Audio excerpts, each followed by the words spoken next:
Everyone is touched. I'm Patricia Scarboro. I live in Sonoita. Everyone is talking about water. I want to talk about water briefly, but I'm going to emphasize another aspect of the water, and that's the toxin contamination. The toxin runoff, health impact. How will that affect our residential wells? How will that affect our wildlife? And will it affect the health of the wildlife, the reproduction of the wildlife, the birth defects? How will it affect birth defects? I read in the Rosemont Mine Plan of Operation, dated July 11, 2007, prepared by Westland Resources. One of their means to mitigate this runoff is to restrict the natural runoff of the water.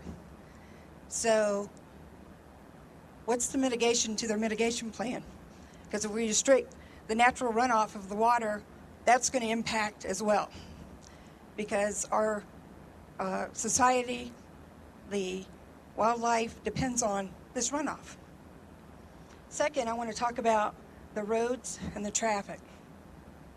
The primary access road was defined also in this report, and they are going to widen that access road to 2 lanes that are 14 feet wide with a 4-foot shoulder, including a ditch also for runoff. This is just the access road. What are they going to do to I-10? There is no mention except for one little spot on I-10 where you enter and exit that road. 83 will not be able to handle the traffic. If they have to widen that access road that wide, what are they going to do to 83? They also mention an access that goes towards Sonoita. 2 of the railroad that they would be accessing would be at Sonoita, and the other one would be at Benson. Depending on the size of the trucks cannot go underneath of the overpasses to Benson. Therefore, they'll go like all the other wide loads and come through Sonoita. Wildlife.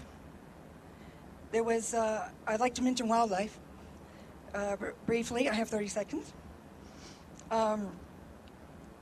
There's an immediate impact to the footprint of wildlife, and also there's long-term, and I touched on that about the possible birth defects, the blasting that will run the wildlife off. Other areas, power lines. I don't know what impact we're going to have on power lines, but they have to bring power in. That's going to be in addition to the footprint. Thank you.